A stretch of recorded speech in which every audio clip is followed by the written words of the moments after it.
عزت و توفیق سے یہاں مدعو کیا اور میں حاضر خدمت ہوں. میرے مضمون کا عنوان ہے آؤ پھر شادی کریں. جو بھی ہے اس کے بعد کا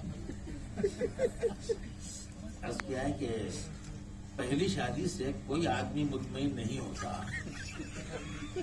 اگر کوئی مطمئن نظر آ رہا ہے تو یہ ہماری آنکھوں کا دھوکہ ہے.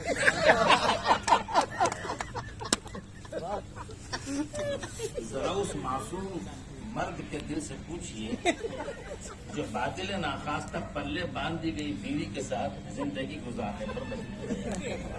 ذرا ایک ہمدرد اور بے خواہ کی طرح اس کے شب و روز کا جائزہ لیجئے. آپ دیکھیں گے کہ بیچارے کی ہر صبح صبح غم اور ہر شام شام علم ہوا کرتی ہے. ذرا غریب کے دل سے پوچھئے جس میں تمناؤں کے کیسے کیسے ناگفتہ بے طوفان قدم اٹھا کرتے ہیں اور اٹھ کر بیک وقت بیٹھ بھی جایا کرتے ہیں.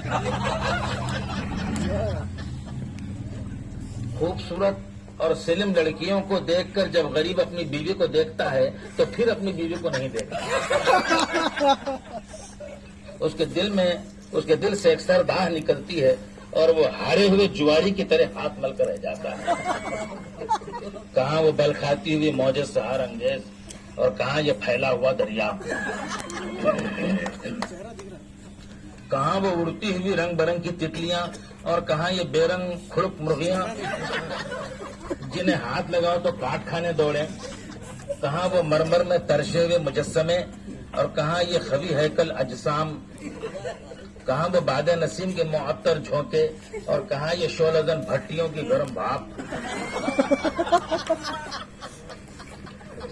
صاحب نظر شرفا حقیقت اور مجاز میں خط تفریق کھینچے بغیر نہیں رہ سکتے اور یہ کہنے پر مجبور ہو جاتے ہیں کبھی اے حقیقت منتظر نظر آ لباس مجاز. کبھی اے حقیقت منتظر نظر آ لباس مجاز میں کہ ہزاروں بندے تڑپ رہے ہیں اسی تصور ناز میں. مردوں کے عقد ثانی کے ذکر پر اگر خواتین چی بجبی ہوتی ہیں تو کوئی اتنی تعجب خیز بات نہیں کہ کوئی عورت سوکن تو درکنار سوکن کے ذکر کو برداشت نہیں کر سکتی. لیکن جب مردوں کے عقد ثانی پر مرد حضرات چی بجبی ہوتے ہیں تو ہم دریائے حیرت میں غوطزن ہو جاتے ہیں کہ یہ کیسے مرد ہیں جو مردوں کے عقد ثانی کے ذکر پر عورتوں کی طرح خفا ہو رہے ہیں.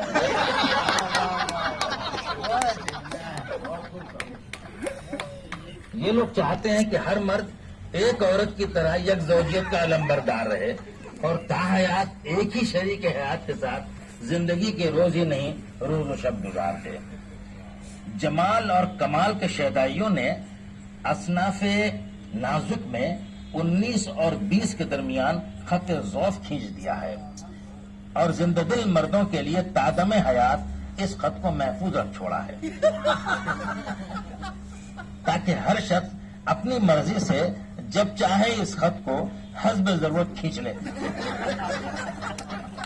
خواتین میں جو بیسی کھیسی کا آفاقی محاورہ زبان سے جو خاص و عام ہے ہم اس پر صدق دل سے سعاد کرتے ہیں.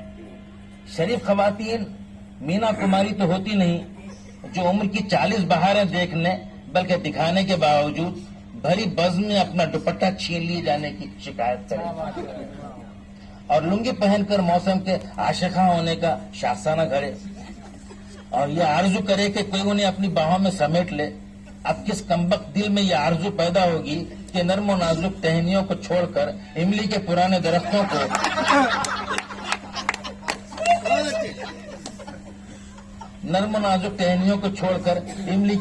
درختوں کو اپنی باہوں میں سمیٹ لینے کی جرت بھیجا کرے.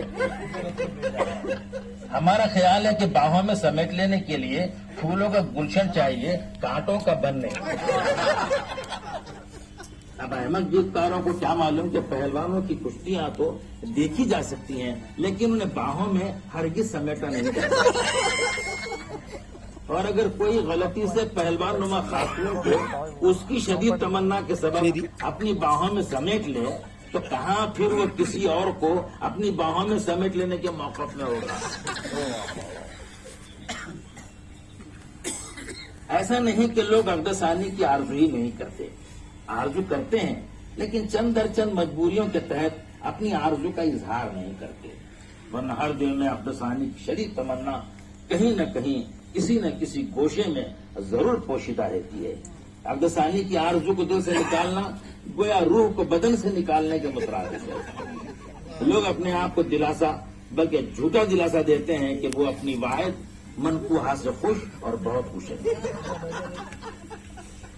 شہنشاہ ہندوستان ذل سبحانی جلال الدین محمد اکبر نور اللہ مرقدہ کو بھی یہ خب سوار ہو گیا تھا کہ ان کی مملکت میں بھی سارے مرد اپنی واحد منقوہات سے نہایت خوش اور ہر طرح سے مطمئن ہیں۔ وہ تو خیر گزری کہ بیربل نے ذل سبحانی کے کان بھرے کہ جہاں پناہ حقیقت تو یہ ہے کہ والا جات کی مملکت میں کوئی آدمی اپنی بیوی سے مطمئن نہیں ہے، ہر شخص عقدثانی کا متمنی ہے۔ اگر آپ سارے مردوں کو عقدثانی کا حکم صادر فرما دیں تو بے شمار غریب طبع مردوں پر احسان اکبری ہوگا۔ احسان اکبری واہ۔ یہ سن کر عالم پناہ نے حیرت سے پوچھا کہ بیربل کیا واقعی کوئی آدمی بھی ہماری مملکت میں اپنی بیوی سے مطمئن نہیں؟ بیربل نے کہا حضور جان بخشی ہو تو عرض کروں جب عالم پناہ ملک معظم جودھابائی سے مطمئن نہیں تو سرکار دوسرے کس کھیت کی مولی ہے؟ لیکن اکبر اعظم نے بیربل کے جواب لاجواب سے مطمئن ہونے کو توہین اکبری خیال کرتے ہوئے حکم صادر فرمایا کہ شہر کے سارے مرد اکبر آباد کے قلعے کے میدان میں جمع ہو جائیں، ماں بدولت بنفس نفیس حقیقت حال سے خبردار ہوں گے۔ جب سارے مرد جمع ہو گئے تو اکبر اعظم نے ارشاد فرمایا کہ جو ایک بیوی سے مطمئن ہے وہ سیدھی جانب ہو جائیں اور جو عقدثانی کے خواہش مند ہیں وہ بائیں جانب چلے جائیں۔ اتنا سننا تھا کہ سارے ہی مرد بائیں جانب چلے جائیں۔ البتہ ایک شخص کو دیکھا کہ افسردہ خاطر تنہا بتقدیر دائیں جانب کھڑا ہے۔ اکبر نے بیربل پر فاتحانہ نظر دوڑائی اور ارشاد فرمایا کہ بیربل ایک آدمی تو میری مملکت میں ایسا ہے جو ایک بیوی سے مطمئن ہے۔ بیربل نے کہا حضور یہ آدمی پاگل ہے۔